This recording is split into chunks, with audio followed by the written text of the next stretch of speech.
హల్లెలూయా. దేవుడి నామంలో కూడొచ్చిన మీ అందరికీ నా వందనాలు తెలియజేసుకుంటున్నాను. ఈరోజు మరలా మనం ధ్యానం చేస్తున్నటువంటి అంశం ఏంటంటే, పరిశుద్ధాత్మ మనలో ప్రవహించకుండా, పరిశుద్ధాత్ముడు మనలో నుంచి బలంగా పనిచేయకుండా, పరిశుద్ధాత్మ కార్యాలు మన జీవితంలో జరగకుండా అడ్డుతున్న ఆటంకాలని మనం చూస్తూ ఉన్నాం వరుసగా. మన వ్యక్తిగత నిర్లక్ష్యమని, మన చేతకానితనమని, మన అవిధేయత అని, మన శరీర పాపాలని, మనము నిర్లక్ష్యం చేసినటువంటి ప్రతిదీ కూడా గతించినటువంటి రోజుల్లో మనం చూసాం. ఇంకా పరిశుద్ధాత్మ మనలో నుంచి ప్రవహించకుండా ఉండడానికి, లేదంటే మనలో నుంచి పని చేయకుండా ఉండడానికి మనమే ఆటంకం అనే సబ్జెక్టు మాట్లాడుకుంటున్నాం మనం. ఈరోజు ఏం ఆటంకం ఉంది మనలో నుంచి ఇంకా పరిశుద్ధాత్మ ప్రవహించకుండా ఉండడానికి? ఏం ఆటంకం ఉంది? మార్కు సువార్త 5వ అధ్యాయము ఇక్కడ 25వ వచనం నుంచి నేను చదువుతున్నాను, చూడండి. మార్కు సువార్త 5వ అధ్యాయము 25వ వచనం నుంచి. 12 ఏండ్ల నుండి రక్తస్రావ రోగము కలిగిన ఒక స్త్రీ ఉండెను. ఆమె అనేక వైద్యుల చేత ఎన్నో తిప్పలు పడి తనకు కలిగినదంతయు వ్యయము చేసుకుని ఎంత మాత్రమును ప్రయోజనము లేక మరింత సంకటపడెను. ఆమె యేసును గూర్చి విని, నేను ఆయన వస్త్రములు మాత్రము ముట్టినా బాగుపడుదును అనుకుని జనసమూహములలో ఆయన వెనుకకు వచ్చి ఆయన వస్త్రము ముట్టెను. వెంటనే ఆమె రక్తధార కట్టెను గనుక తన శరీరములోని ఆ బాధ నివారణ అయినదని గ్రహించుకొనెను. వెంటనే యేసు తనలో నుండి ప్రభావము బయలు వెళ్ళనని తనలో తాను గ్రహించి జనసమూహముల వైపు తిరిగి, నా వస్త్రములు ముట్టినదెవరని అడుగగా. ఈ వచనం మనందరికీ తెలిసిందే.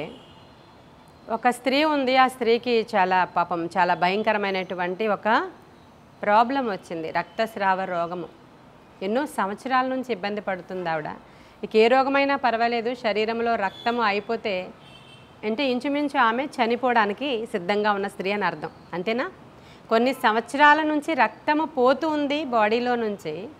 ఎంతమంది వైద్యుల దగ్గరికి వెళ్ళినా కూడా స్వస్థత ఆమెకి జరగలేదు. పైగా ఎంతో డబ్బు ఆమె ఖర్చు పెట్టుకుంది. ఎంత డబ్బు ఖర్చు పెట్టినా ఏ వైద్యులు ఆమెకి స్వస్థత చేయలేకపోయారు.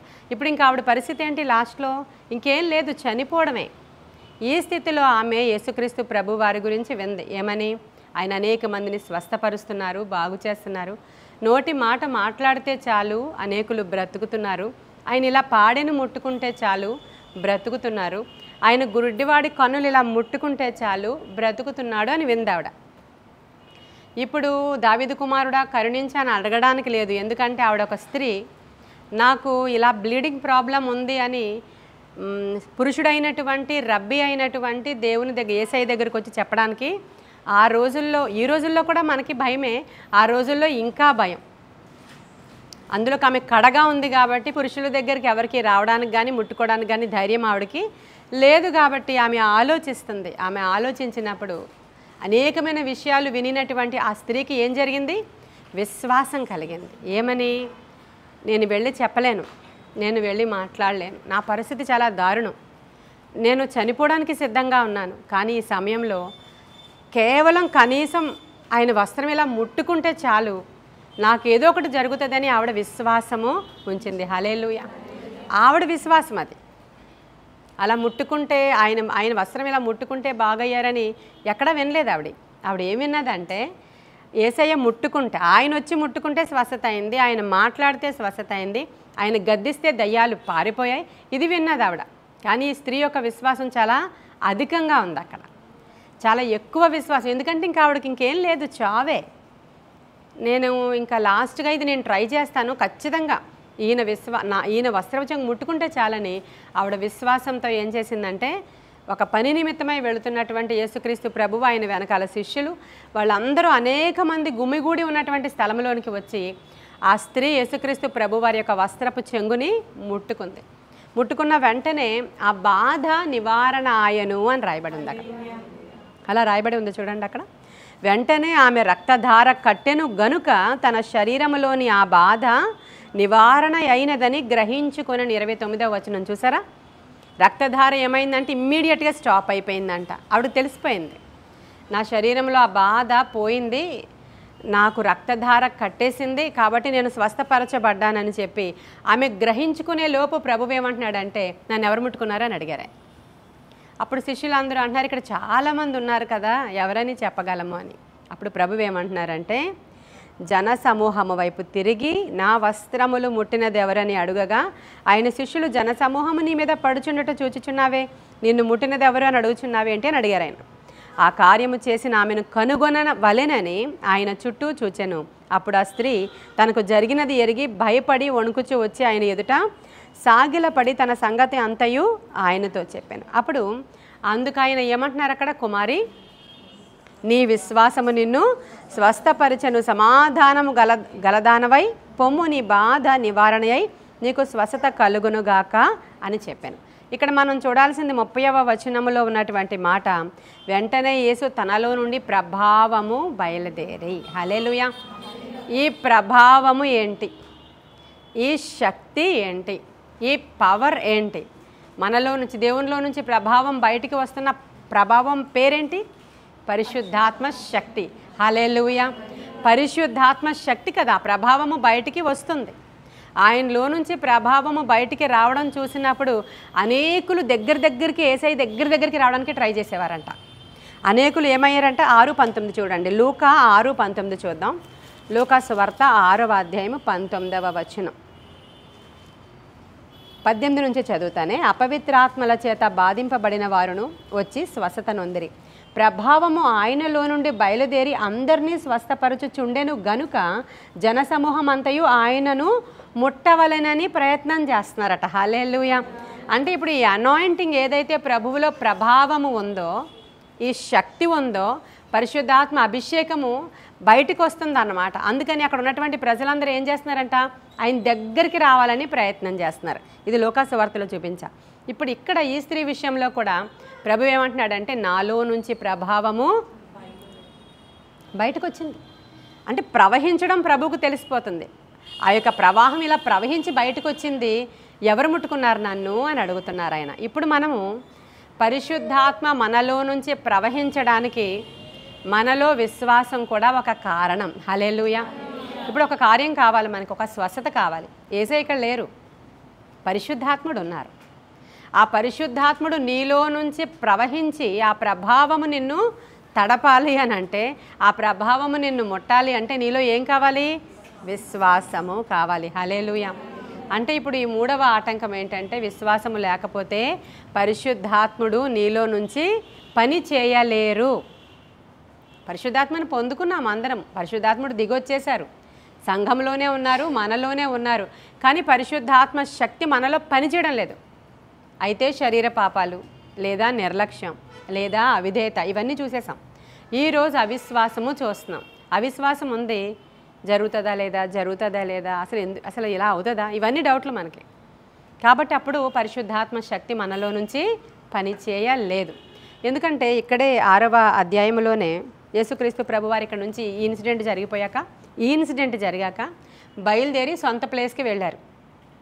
ఆయన సొంత ప్రాంతంకి వెళ్ళి అక్కడ సువార్త ప్రకటించడం మొదలుపెట్టారు. ఆ రోజు వెళ్ళిన తర్వాత, అది విశ్రాంతి దినం వచ్చింది. వెంటనే ఆయన ఏదో ఒక మందిరానికి వెళతారు. సొంత ఊరికి వెళ్ళారు, సొంత ఊరు విశ్రాంతి మందిరానికి వెళ్ళారు, బోధించారు. బోధించిన తర్వాత స్వస్థతలు చేయాలని అందరికీ కూడా ప్రార్థనలు చేస్తూ ఉన్నారంట. చేస్తూ ఉన్నప్పుడు 6వ అధ్యాయం చూడండి, మార్కు సువార్త 6వ అధ్యాయంలో, ఆయన అక్కడి నుండి బయలుదేరి స్వదేశానికి రాగా ఆయన శిష్యులు ఆయనను వెంబడించిరి. విశ్రాంతి దినము వచ్చినప్పుడు ఆయన సమాజ మందిరంలో బోధింప ప్రారంభించారు. ఇప్పుడు మార్కు సువార్త 5లో రక్తస్రావ స్త్రీ గురించి చూశారు మీరు. మార్కు సువార్త 6 చూపిస్తున్నాను మీకు నేను. ఈ ఇన్సిడెంట్ జరిగిన తర్వాత వెంటనే ఆయన ఊరెళ్ళారు, ఆయన సొంత గ్రామం వెళ్ళారు. ఆ రోజు సండే వచ్చింది, ఆ రోజు విశ్రాంతి దినం వచ్చింది, ఆ రోజు బోధ చేస్తున్నారు. అక్కడ బోధ చేసిన తర్వాత ఇప్పుడు ఏం చేస్తున్నారు? స్వస్థపరచాలని చూస్తున్నారు వాళ్ళు. అప్పుడు ఆ ఊరోళ్ళు అందరూ అంటున్నారు, ఈ అబ్బాయి యోసేపు వాళ్ళ అబ్బాయే కదా, ఈ అబ్బాయి పలానా వాళ్ళ బ్రదరే కదా. పేర్లు చెప్తున్నారు అక్కడ. యాకోబు, యోసే, యోదా, సీమోను అనువారి సహోదరుడగు వడ్లవాడు కాడా. చూడండి వాళ్ళు ఎలా మాట్లాడుకుంటున్నారు. అదే వడ్రంగి వారైనటువంటి యోసేపు అన్నాడు కదా, వాళ్ళ కొడుకుల పేర్లు, వాళ్ళ అక్క చెల్లెళ్ళు, వాళ్ళ యొక్క సహోదరుడు కాడా అని వీళ్ళందరూ మాట్లాడుకుంటూ ఏం చేస్తున్నారు? ఆయన యొక్క శక్తిని నిర్వీర్యం చేస్తున్నారు. అక్కడ డౌట్ వాళ్ళకి, ఆ అబ్బాయే కదా, ఏంటి పెద్ద వింత, ఆ వడ్లవాణి కుమారుడే కదా, ఏంటి అందరూ అలా వెళ్ళిపోతున్నారు? ఇలా అనుకునొచ్చు ఆయన విషయమై ఏమవుతున్నారంటే అక్కడ అభ్యంతరపడిరి. ఏమని రాసింది? అభ్యంతరపడుతున్నారు. ఎక్కడి నుంచో ఎవరో వచ్చేసారంటే త్వరగా వెళ్ళిపోయి ఇంకా అసలు వాళ్ళు ఏం వాక్యం చెప్పకుండా వీళ్ళు అరిచేస్తుంటారు ఇక్కడ.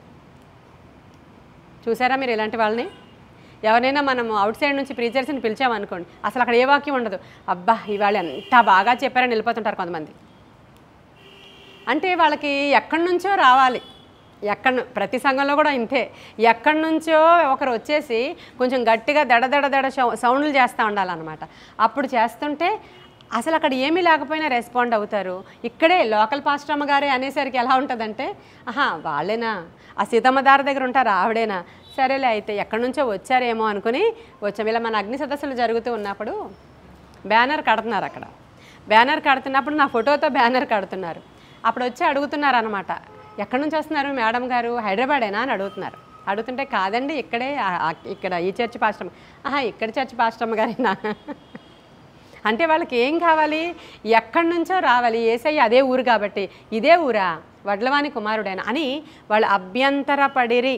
అప్పుడు యేసుక్రీస్తు ప్రభువారు అక్కడ ఏ స్వస్థతలు చేయలేకపోయిరి. చూడండి, అందుకు యేసు, ప్రవక్త తన దేశములోను బంధువులలోను తన ఇంటి వారిలోనూ తప్ప మరి ఎక్కడనూ ఘనహీనుడు కాడని చెప్పాను. అందువలన కొద్దిమంది రోగుల మీద చేతులుంచి వారిని స్వస్థపరుచుట తప్ప మరి ఏ అద్భుతములు ఆయన అక్కడ చేయజాలకపోయెను. ఆయన వారి అవిశ్వాసమునకు ఏమైందంట, ఆశ్చర్యపోయాడంట. ఆయన ఏంటి హీలింగ్స్ జరగట్లేదు, స్వస్థతలు, యేసయ్య స్వస్థతలు చేయలేకపోతున్నారు. అక్కడ యేసయ్యలో నుంచి ప్రభావం బయటికి రావడము లేదు. ఎందుకని? మన అవిశ్వాసము. మీకు ఇప్పుడు అర్థమైందా? పరిశుద్ధాత్ముడు ఉన్నారు, సంఘములో ఉన్నారు, ప్రతి ఆరాధనలో ప్రవహిస్తున్నారు, ప్రతి ఆరాధనలో అనాయింటింగ్ బలంగా దిగొస్తుంది. నీకు విశ్వాసం ఏది? నీకు విశ్వాసం ఏది? దేవుని యొక్క ప్రభావం ఇక్కడ ఉంది. మనం ఆరాధించినప్పుడల్లా ఆయన దిగొస్తున్నాడు. వాక్యము ప్రకటించినప్పుడల్లా అది ఆత్మతో మా యొక్క సేవకులు మాట్లాడుతున్నారు. మేము అది రిసీవ్ చేసుకోవాలి, వెంటనే మేము అది పొందుకోవాలి, మాకు అది కావాలి అనే ఆతృత, విశ్వాసము మనలో లేని కారణంగా పరిశుద్ధాత్ముడు మనలో నుంచి పని చేయలేకపోతున్నారు. ఇది నాలుగవ ఆటంకం అనుకుంటా. ఈ ఆటంకాన్ని ఒక్కసారి మనం జ్ఞాపకం చేసుకుంటే ఇప్పుడు మనం ఏం చేయాలి? విశ్వాసం అనేది చాలా గొప్ప విషయం. 1 కొరింథీయులకు రాసిన పత్రిక 13వ అధ్యాయంలో కృపావరాల గురించి రాయబడి ఉంటుంది. విశ్వాసం అనేది ఒక వరం. ఈ వరం మనలో నుంచి ఆపరేట్ అవ్వాలంటే, మనలో నుంచి పనిచేయాలంటే, మీరు ఒక స్వస్థత పొందుకోవాలంటే, ఒక విడుదల పొందుకోవాలంటే, ఒక కార్యం చూడాలంటే, అందుకే చాంద్రరోగి ఏమంటాడంటే, వచ్చయ్యా నువ్వు స్వస్థపరచగలవు, కానీ ఇంతమందిని చూశాను కదా, ఇక్కడ హీలింగ్స్ జరగలేదు, నాకు ఇంకా అవిశ్వాసం ఉంది, నాలో అవిశ్వాసం లేకుండా నువ్వు ప్రార్థన చేయవా అని అడుగుతున్నాడు. అప్పుడు ప్రభువు అతడి గురించి ప్రార్థన చేసి ఉంటారు. వెంటనే ఇక్కడ అతని యొక్క కుమారుడు స్వస్థత కూడా పొందుకున్నట్లు ఈరోజు అడగాలి.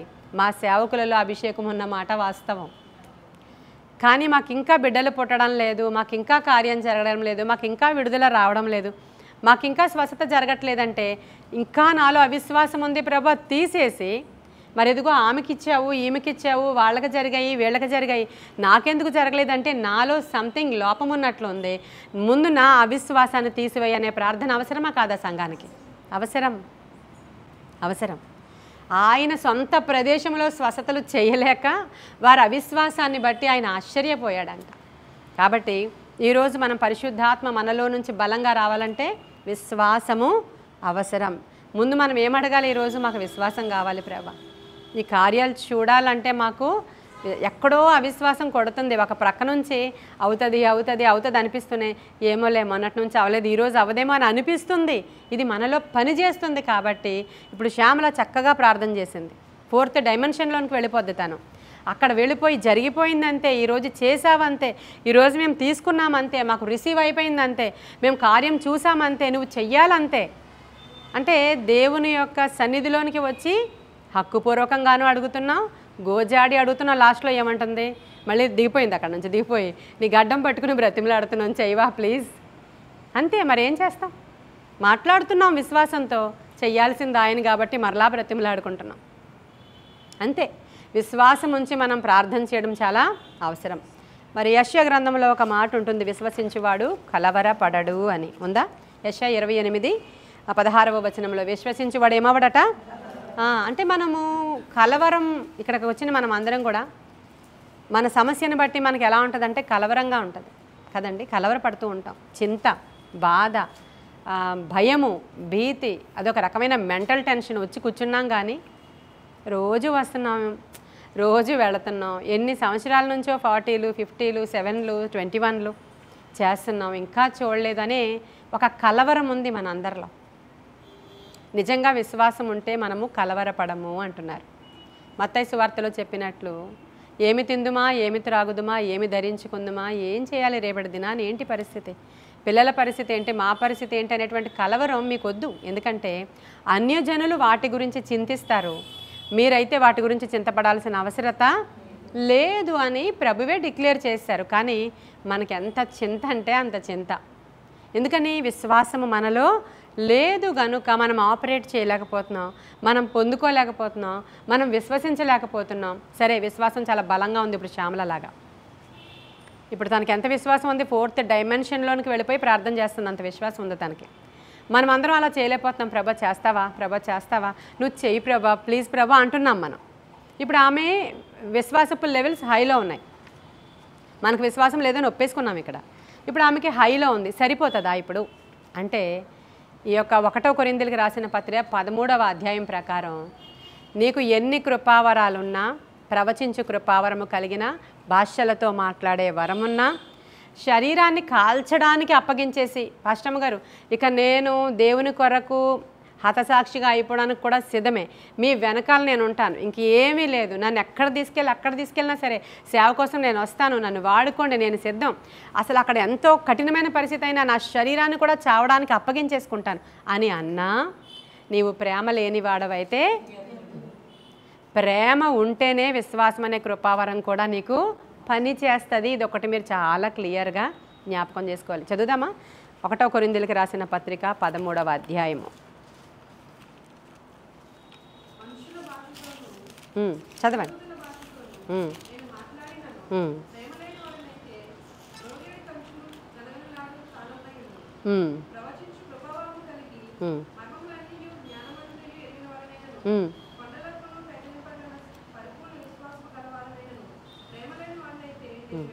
చాలండి. ఇప్పుడు అంటే నేను చదువుతున్నాను చూడండి. ఇక్కడ మనకి ఎన్ని కృపావరాలు కలిగి ఉన్నా డంబముగా అంటే గణగణలాడే కంచులాగా, మ్రోగెడి తాళంలాగా మనము భాషలతో, ప్రవచనాలతో, కృపావరాలతో అలంకరించబడిపోయినా ప్రేమ అనేది లేకపోతే మనం ఎవరి మీద ప్రేమ? మీ భర్త మీద కాదు, సహోదరుల మీద. సహోదరుల మీద ప్రేమ, మన వలే మన పొరుగువాడిని ప్రేమించేంత ప్రేమ. నీ సొంత అక్క చెల్లెళ్ళ మీద, నీ సొంత తల్లిదండ్రుల మీద కూడా ప్రేమ, నీ సొంత బంధువుల మీద ప్రేమ, ఇక్కడ ఉన్నటువంటి సహోదరుల మీద ప్రేమ, మన పొరుగు వాళ్ళ మీద ప్రేమ. ప్రేమ అంతే. ఇంకా ప్రేమ ఇంకా ఎక్కడైనా ప్రేమే. అది దైవిక ప్రేమ మనలో ఉంటే మనం వేరేగా ప్రవర్తిస్తాం. ఎలా ప్రవర్తిస్తాం? మనం ఎలా మనల్ని ప్రేమించుకుంటున్నామో వాళ్ళని కూడా ప్రేమించగలుగుతాం. వాళ్ళ కష్టం వచ్చినప్పుడు మనకు వచ్చినట్లు భావించగలుగుతాం. అంతేనా? అలా కాకుండా నేను, నా కుటుంబము యెహోషువ చెప్పాడు అంతే, నేనును నా ఇంటి వారును అంతే అనుకుని యెహోషువ గారి దగ్గరికి వెళ్ళిపోతారు. వెళ్ళిపోయి నేను నా కుటుంబం బాగుంటే చాలండి, ఇంకా అందరి గురించి నేను ఎక్కడ చూడగలను, నా వల్ల కాదు అనే ప్రేమ అనేది ఉన్నా కూడా నీకు పరిశుద్ధాత్ముడు పనిచేయడంట. చూసుకోండి మరి ఏంటి ఇదంతా. ఒకదానికొకటి లింక్ అంతే. ఇక్కడ ఒకదానికి ఒకటి లింక్. టోటల్ ఓవరాల్గా మీరు చూసుకుంటే దేవుని యొక్క ప్రేమ మనలో ప్రవహించాలండి. పరిశుద్ధాత్ముడు వచ్చినప్పుడు ఆయన మనస్సు మనకి వచ్చేయాలి. అంతే కదా? ఆయన మనస్సు మనకు రావాలి. మనం అసలు నమ్మదగిన వాళ్ళం కాకపోయినా దేవుడు మనల్ని ప్రేమించట్లేదా? మీరు అంటే మనం బహానాలు చెప్తూ ఉంటాం, వాళ్ళు అసలు మంచోళ్ళు కదండి, బాబోయ్ నెత్తి మీద ఎక్కేస్తారు మేమైనా చిన్న ఛాన్స్ ఇచ్చామంటే, వాళ్ళు ఇలా అండి, వీళ్ళు అలా అండి, వీళ్ళు ఇలా అండి. మరి నువ్వెలాంటి దానివి? మరి దేవుడు నిన్ను క్షమిస్తూ ఉన్నాడు. నువ్వు ఛాన్స్ ఇస్తే మరి నువ్వేం చేస్తావో ఆయన తెలుసు, అయినా సరే నీకు అవకాశాలు ఇస్తూ ఉన్నాడు. దేవుని యొక్క ప్రేమ మనలో ఉండాలి. ఇక్కడ లాస్ట్లో 13వ వచనంలో ఉంటుంది, విశ్వాసము, నిరీక్షణ, ప్రేమ. ఈ 3 లాస్ట్ వరకు నిలుస్తాయండి. ఇప్పుడు మనం ఇక నేను చెప్పిన కృపావరాలు, శరీరాన్ని కాల్చడానికి ఇచ్చేయడాలు, ఇవన్నీ పైన చాలా ఎక్కువ ఉంటాయి. బేదలకు సహాయం చేయడాలు, బేదల పోషణ నిమిత్తం నీ ఆస్తి అంతా ఇచ్చేయడాలు, ఇవన్నీ కూడా చాలా మంచివే, అవన్నీ కూడా రాసున్నాయి. కానీ వీటన్నిటిలో అలా అలా అలా అలా అలా వస్తూ ఉంటాయి. ఫైనల్గా ఏముంటాయి లాస్ట్లో? నిరీక్షణ, ఏముంది అక్కడ? ప్రేమ, విశ్వాసము, నిరీక్షణ, ప్రేమ, ఈ మూడో ఇంక ఫైనల్ అవి. విశ్వాసము, నిరీక్షణ, ప్రేమ నిలుస్తాయి. ఈ మూడిటిలో కూడా మరలా శ్రేష్టమైనది అంతే. ఈ మూడిటిలో మరలా శ్రేష్టమైనది ప్రేమ. ఈ ప్రేమ కలిగి ఉన్నప్పుడు అప్పుడు నీ విశ్వాసం ఆపరేటింగ్ ఇంకా బాగుంటుంది. నీకు ఎంత విశ్వాసం ఉందో అది పనికొస్తుంది. ఆ తరువాత ఇంకా పరిశుద్ధాత్మ శక్తి నీలో నుంచి ప్రవహించడం మొదలవుతుంది. ప్రభావముతో మనం నింపబడతాం. దేవుని యొక్క ప్రభావం మన మీదకి దిగి వస్తుంది. మన అవిశ్వాసాన్ని బట్టి దేవుడు ఆశ్చర్యపడిపోయాడంటే ఏకంగా వాళ్ళ అవిశ్వాసాన్ని చూసి, ఈ ఊర్లో వాళ్ళు ఏంటి ఇంత అవిశ్వాసులుగా ఉన్నారు, నేను చాలా సిద్ధపడి వచ్చానే వీళ్ళని స్వస్థపరుద్దామని, వీళ్ళ మీద ఎంతో కనికరం చూపి ప్రార్థిద్దామని వచ్చానే, అయినా వీళ్ళకి ప్రేమ లేదు, విశ్వాసము కూడా అక్కడ లేని కారణంగా వాళ్ళు ఏ స్వస్థతలు అక్కడ చూడలేకపోయారు. ఈరోజు మనము స్వస్థత, విడుదల, విజయము, గొప్ప కార్యాలు, మన ప్రార్థనలకి జవాబులు చూడాలంటే పరిశుద్ధాత్మ ద్వారా మాత్రమే సాధ్యము. ఆ పరిశుద్ధాత్ముడు మనలో ప్రవహించాలంటే అసలు చాలా ఈజీ అనుకుంటారు కదా మీరు అందరూ. నేను ఒక్కొక్కటి చెప్పుకొని వెళుతున్నాను మీకు. పరిశుద్ధాత్మ పాట పాడతాం, రండి రండి రండి పరిశుద్ధాత్మడ. ఒక వైబ్రేషన్ రాగానే నాకు పరిశుద్ధాత్మ వచ్చేసింది పో అని చెప్పి వెళ్ళిపోతారు ఎక్కడికో. కావాలంటే నేను మీకు ప్రార్థన చేయగలను, స్వస్థత అయిపోద్ది. కావాలంటే నేను మీకు ప్రవచనం చెప్పగలరు, మా ఇంటికి వచ్చేయండి. కావాలంటే నేను ప్రార్థన చేశానంటే అనేటువంటి బ్యాచ్ చాలామంది బయలుదేరిపోతూ ఉంటారు. కాబట్టి దైవికమైనటువంటి లక్షణాలు మనలో నుంచి కనిపించాలంటే దేవుని యొక్క ప్రేమ మనలోనికి, ఆ ప్రేమ చెప్పునే మనం ఎవరినైనా సరే బయటికి లేవనెత్తగలుగుతాం.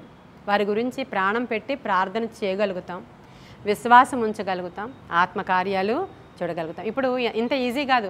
నాలోనికి ప్రేమ వచ్చాయి అంటే వచ్చేది అది. కాబట్టి ప్రభువుని అడగాలి, ప్రభా నీ ప్రేమ నాలో పెట్టండి ప్రభువా.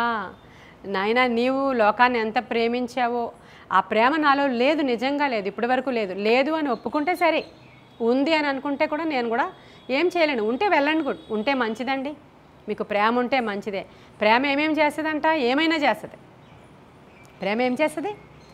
ఏమైనా చేస్తుంది. అది కూడా ఇక్కడ రాసిందా? 1 కొరింథీయులకు రాసిన పత్రిక 13వ అధ్యాయము 4వ వచనంలో చూడండి. ప్రేమ దీర్ఘకాలము సహించును, దయ చూపించును, ప్రేమ మత్సరపడదు, ప్రేమ డంబముగా ప్రవర్తించదు, అది ఉప్పొంగదు, అమర్యాదగా నడువదు, స్వప్రయోజనమును విచారించుకొనదు, త్వరగా కోపపడదు, అపకారము మనసులో ఉంచుకొనదు, దుర్నీతి విషయమై సంతోషపడక సత్యమందు సంతోషించును, అన్నిటికీ తాళుకొనును, అన్నిటినీ నమ్మును, అన్నిటినీ నిరీక్షించును, అన్నిటినీ ఓర్చును, ప్రేమ శాశ్వత కాలముండును.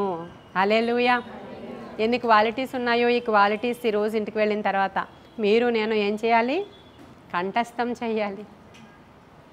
ప్రేమ అమర్యాదగా అసలు ప్రవర్తించదంటండి. ప్రేమ ఊరికే డంబంగా ఉప్పొంగిపోదు. నేను చేశాను, నేను ఉప్పొంగిపోదు. అంటే ప్రేమ చాలామంది ఎక్స్ప్రెస్ చేసుకుంటూ ఉంటారు. ఎంత ఇష్టమో అని, ఇంక అస్తమాను ఇంక నువ్వంటే నా చాలా ఇష్టం, నువ్వంటే నా చాలా ఇష్టం, నువ్వంటే నా చాలా ఇష్టం అని భర్త భార్య చెప్పేసుకుంటూ, దానికి గుర్తుగా అంటే గిఫ్ట్లు ఇచ్చేసుకుంటూ ఇది నిజమైన ప్రేమ అనుకుంటూ ఉంటారు చాలామంది. అసలు నిజమైన ప్రేమ ఎప్పుడు కూడా ఉప్పొంగదు, సైలెంట్గా ఉంటుంది. అవసరం వచ్చినప్పుడు నీకు చూపిస్తుంది తప్ప అది ఉప్పొంగిపోతుందంటే అదంతా వట్టిదే. బైబిల్ చెప్తుంది, నేను కాదే. కొంతమంది బాధపడకండి. ప్రేమ డంబముగా ప్రవర్తించదు, అది ఉప్పొంగదు, అమర్యాదగా అస్సలు నడుచుకోదు, స్వప్రయోజనం అసలు అంటే సెల్ఫ్ అన్నమాట. బాబు నా వరకు అయిపోయిన తర్వాత నీకు ఏమన్నా ఉంటే చూస్తాం బాబు, మాకే లేదు అనే కాన్సెప్ట్ ప్రేమ ఉన్న వాళ్ళకి పనికిరాదు కదా. అది ప్రేమ ఉంటే అలా చేయరు. సరే నా సంగతి నేను తర్వాత చూసుకుంటాను, ముందు చూద్దాం, వాళ్ళని ముందు వాళ్ళ పనులు ఏమున్నాయో ముందు చూద్దాం. ఇంక ఇలా చెప్పుకొని పోతే చాలా ఎక్కువ ఉంటుంది, మన అందరికీ తెలుసు ఆల్మోస్ట్. ఇంకా దీన్ని నేను వివరించి చెప్పడం వేస్ట్. మీరు ఇది ఇంటికి వెళ్ళి చదువుకుని దయచేసి ఒక్కొక్క లైన్ చదివినప్పుడు అండర్లైన్ చేసుకుని ఇది నాకు ఉందా లేదా అని చూసుకుంటే చాలు. నేను మిమ్మల్ని ఏమీ అనడం లేదు, నన్ను నేను కూడా ఏమీ అనుకోవట్లేదు.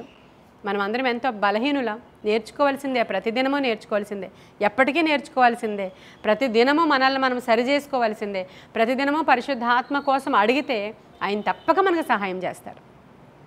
ఆయన మనలోనికి వచ్చేసినప్పుడు ఖచ్చితంగా ఈ లక్షణాలన్నీ మనలోనికి వచ్చేస్తాయి. అంటే ఇంకా పరిశుద్ధాత్మ పూర్ణులం మనం కామని అర్థం చేసుకోవాలి. అది మన పరిశుద్ధాత్మ వస్తే భాషలతో మాట్లాడడం, ఎగరడం, కేకలు వేయడం, గెంతులు వేయడం, లేకపోతే వైబ్రేషన్, లేదంటే చప్పట్లు, లేదంటే వచ్చినప్పుడు మన శరీరంలో ఒక వేడి సెగలు, లేదంటే చల్లదనం, లేదంటే మనకు వచ్చేటువంటి బాడీ పైన వచ్చేటువంటివి మనం చూసుకుంటున్నాం. కానీ ఇన్సైడ్ కార్యాలు ఇవన్నీ కూడా మనకి దేవునికి దేంతో సంబంధం? అవుట్ సైడ్ బాడీతో కాదు సంబంధం దేవునికి, ఇన్సైడ్ ఉన్న ఆత్మతో సంబంధం. అదే దేవుని దగ్గరికి వెళుతుంది. ఈ శరీరం ఇక్కడే విడిచిపెట్టబడుతుంది.